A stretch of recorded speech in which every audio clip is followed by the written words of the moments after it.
बद्दी से हरजिंदर ठाकुर की रिपोर्ट। प्रदेश के सबसे बड़े औद्योगिक क्षेत्र नालागढ़ में करोड़ों से बनी कैटल सेंचुरी के बाद भी आवारा पशु सड़कों पर कूड़ा करकट प्लास्टिक लिफाफे खाने को मजबूर।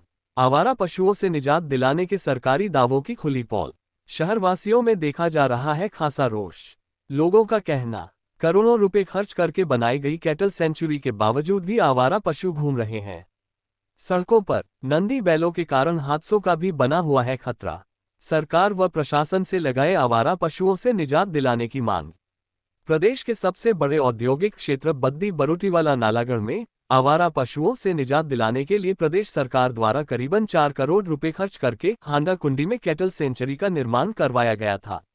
हालांकि सरकार के दावे हैं कि पूरे औद्योगिक क्षेत्र को आवारा पशुओं से मुक्त कर दिया गया है, लेकिन सरकारी दावों की पोल बद्दी मार्ग, पंजहरा मार्ग व नालागढ़ के रोपड़ मार्ग पर जगह जगह आवारा पशु सड़कों पर घूमते हुए दिखाई देते हैं, जो कि इस सरकारी दावों की पोल खोल रहे हैं।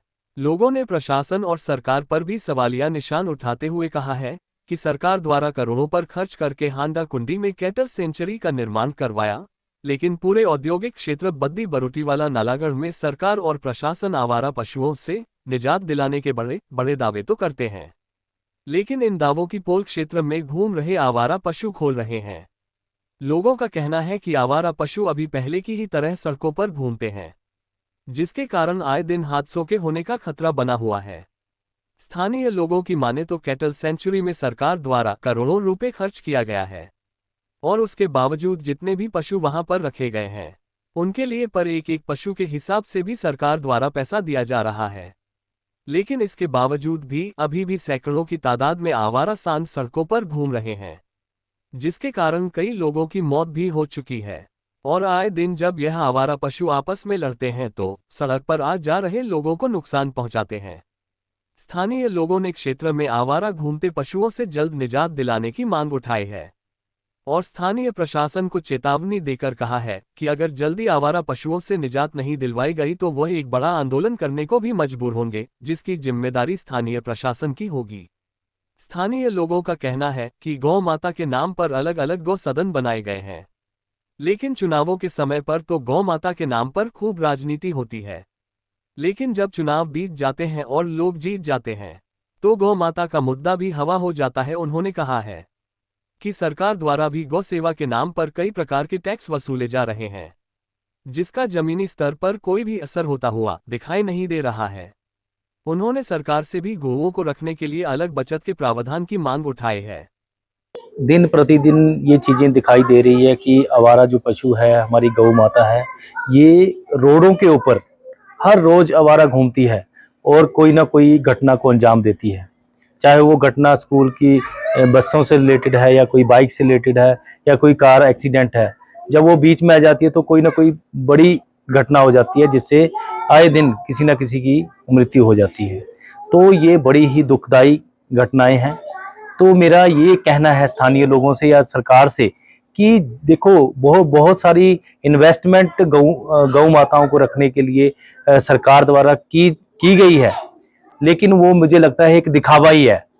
क्योंकि आज भी वो सारी सुविधाएं देने के बावजूद भी ये जो गौएं हैं क्यों आवारा घूम रही है, ये बड़ा सवाल सरकार के ऊपर भी है और उन जो इतने ऐसे संगठन जो बने हुए हैं उनके ऊपर भी बहुत बड़ा सवाल खड़ा करती है। क्योंकि जब भी यानी कि इलेक्शन का दौर होता है या कोई ऐसी वोटिंग का टाइम आता है, तब तो ये जो क्या बोलते हैं दल है जो यानी कि एकदम से उसमें एक्शन में आते हैं, लेकिन जब ये टाइम बीत जाता है उसके बाद इन गौओं का, इन पशुओं का कोई ध्यान नहीं दिया जाता है। अब बीबीएन क्षेत्र के अंदर हांडा कुंडी नाम की एक संस्था बड़ी तरीके से बनाई गई है, करोड़ों रुपया उसके ऊपर लगाया गया है। क्या वो संस्था के जितनी भी मैनेजमेंट है, क्या वो इसके ऊपर संज्ञान नहीं ले सकती है? तो पूरे यानी कि प्रदेश के लोगों को इसके या बीबीएन के लोगों को बहुत ज्यादा परेशानी आ रही है, क्योंकि बीबीएन के अंदर ही पूरे प्रदेश के लोग नौकरी पेशा करते हैं। उनको बड़ी प्रॉब्लम आती है जब वो अपनी नौकरी के लिए या ड्यूटी के लिए जाते हैं, सुबह निकलते हैं या शाम को आते हैं, और इन्हीं की वजह से बहुत लंबी कतार में भी नालागढ़ बद्दी के रास्ते में, रोड में लंबा जाम लगा रहता है। तो मेरा इन जो दल है इनसे यानी कि एक अनुरोध भी है कि इसके ऊपर संज्ञान लिया जाए, नहीं तो जितने भी हमारे बड़े बड़े जो संगठन है या बड़े बड़े उद्योगपति लोग हैं जो इनको चंदा देते हैं, तो इन चंदे के ऊपर भी रोकथाम होनी चाहिए, क्योंकि प्रॉपर तरीके से गौओं का यानी कि रख रखाव नहीं किया जा रहा है। मैं तो यही कहता हूँ कि जितने भी हिंदू संगठन है, चाहे शिवसेना है, चाहे हिंदू संगठन है, कोई भी संगठन है, राजनीति की बातें जब इलेक्शन आते हैं तो गौ के ऊपर राजनीति होती है, चाहे कांग्रेस है चाहे बीजेपी है। लेकिन गौएं जो देखी जाती है तो रोडों के ऊपर ये देखी जाती है। बरोटीवाला, बद्दी और नालागढ़ के अंदर तो इतना बुरा हाल है कि आपको चलना मुश्किल है। और छोटे हमारे स्कूल जाते हैं बच्चे या कोई बाहर से भी कोई बाइक पे आ रहे, कोई गाड़ी पे, तो रोड पे वो जाम लगा के खड़े होते हैं। हम तो यही चाहते हैं इनको कि जितने भी ये संगठन बने हैं, प्लीज इन पशुओं को कहीं ऐसी गौशाला में ले जाए जहाँ बड़ी बड़ी गौशाला बनाई है। और कहीं भी जाओ आप दुकान में, इन्होंने छोटे छोटे जो गल्ले लगाए हुए हैं गौ माता के नाम पे, वो पैसा जाता कहाँ है? टैक्स, ठेके से शराब का टैक्स जाता है, हर आदमी के कार्ड से टैक्स जाता है, सरकार उस पैसे को डालती कहाँ है?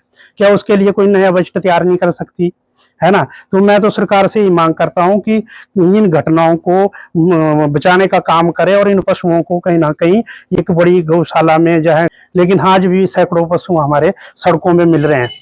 तो सरकार से हम यही मांग करते हैं या संगठनों से कि ये सहयोग करके कहीं ना कहीं इन पशुओं को गौशाला में रख दिया जाए, ताकि आगे के लिए कोई घटना ना हो। ना तो हमारे बच्चों के साथ हो, बाहर से उद्योगपति आ रहे हैं, कोई ना कोई तो चला हुआ है औद्योगिक क्षेत्र में, और बहुत सी ऐसी घटना है जो कि इन पशुओं के कारण हुई है।